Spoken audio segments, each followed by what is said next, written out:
BBC Manila, BBC Cavite, BBC Laguna, 6:49 release.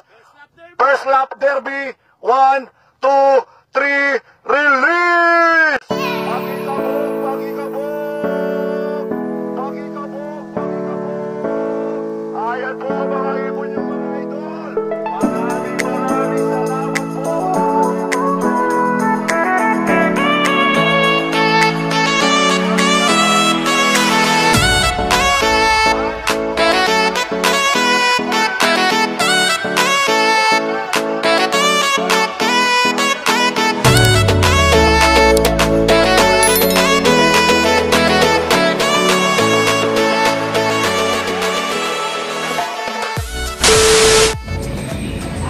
Good morning sa inyo mga kalapatids. Maligayang pagbabalik dito sa ating munting tambayan, Chocobolo TV.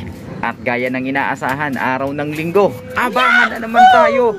First lap ng NDR 2024 Bawang La Union mga kalapatids na kanubi. Yan ang lili pa rin, babagtasin ng ating mga alaga pauwi dito sa ating kulungan. At eto na nga mga kalapatids, na i-release na yung ating mga alaga doon ng 6:49, mag-aalas 8 na ng umaga.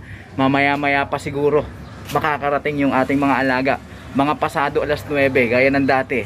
Approximately 3 hours on wing yung liparan ng ating mga ibon. Suswertehin pa kaya uli ang ating mga alaga na makauwi dito sa ating kulungan? Ano naman kaya magiging performance ng liparan nila ngayong first lap na? Tignan natin yan mga kalapatids. Kaya tutok lang dito sa ating munting tambayan.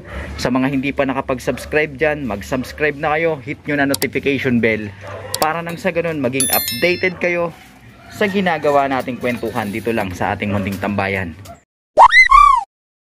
Sasamantalahin ko yung pagkakataon habang may oras pa, baka mamaya ay malingat na tayo dahil busy na tayo sa abangan.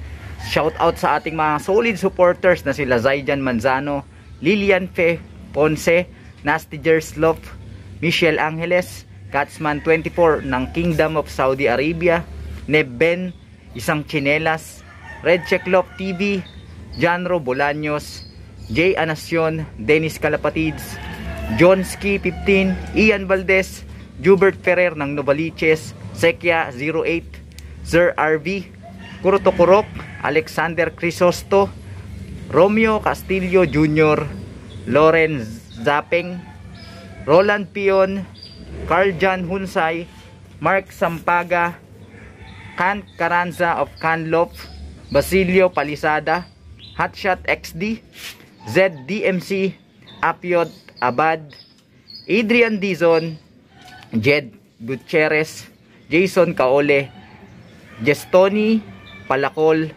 Joel Lalo, JR Demata Jr., Benny Yu, Chambalero 27, Maricel Bolyos, at doon sa ating kalapatids, Joel Lop ng Bawang La Union. Doon yung panggagalingan ng ating mga alagang ibon. Shout out din doon sa ating mga kaibigan at kalaro sa BBC, kay Sir Robert Tan at kay Aim High.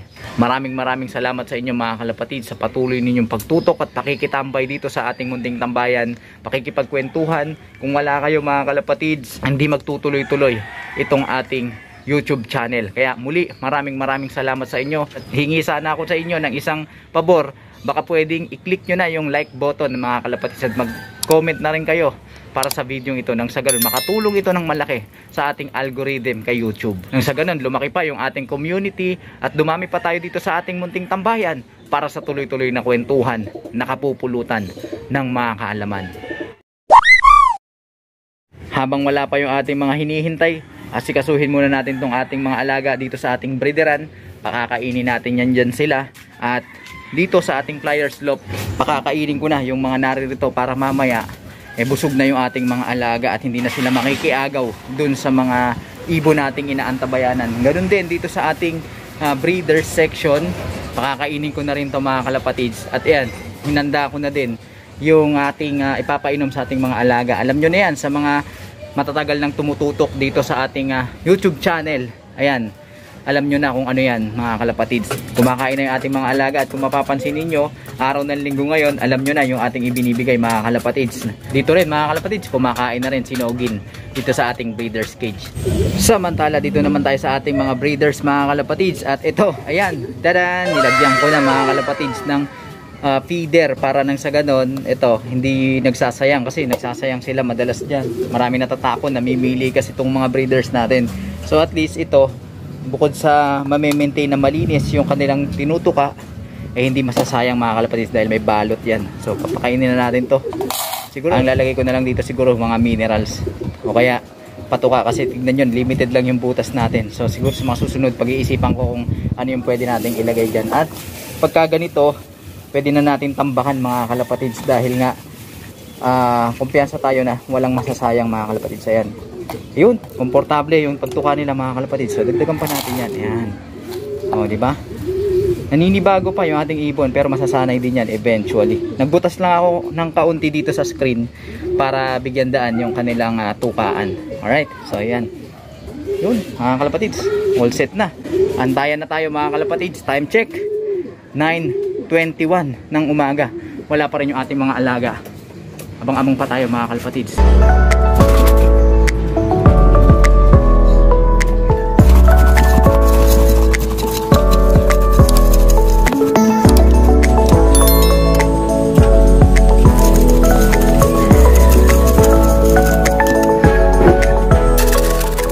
Ayan mga kalapatids, hinihanda ko na yung bibigay natin sa ating mga ibon pagkadating nila dito sa ating kulungan, kung makakauwi sila mga kalapatids. Time check tayo 9:33 ng umaga. Hanggang ngayon wala pa rin yung ating mga alaga. Antay-antay pa tayo mga kalapatids.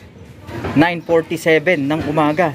Hanggang ngayon wala pa rin yung ating mga alaga. At kapag pumatak ng 9:48, ang bilis na binabagtas nila ay 1,200 mga kalapatids. Sana makapagpauwi na tayo. Samantala dito sa ating flyer slope, ayan, dalawa lang yung ating inilagay dito. Itinabi muna natin yung mga ibang ibon natin, yung dalawang hen na pares ng ating mga panlipad yung ating inilagay dito para ma-motivate agad silang pumasok. Pinakain ko na yan mga kalapatids at pinainom para wala na tayong problema sa kanila. Ang iintindihin na lang nila ay yung kanika nilang mga pares. A few moments later. Update mga kalapatids, 11:15 ng umaga hanggang ngayon. Naku, wala pa rin yung dalawa nating alaga. 5 minuto na lang babagsak na sa 700 speed yung bilis ng ating mga ibon kung makakauwi sila.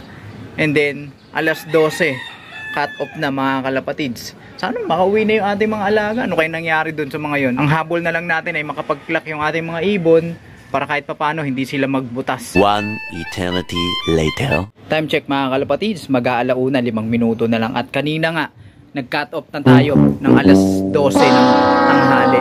At ito ngayon kaakit ko lang, kumain ako ng tanghalian. Wala cut off tayo mga kalapatids. Silipin natin kung may umuwi.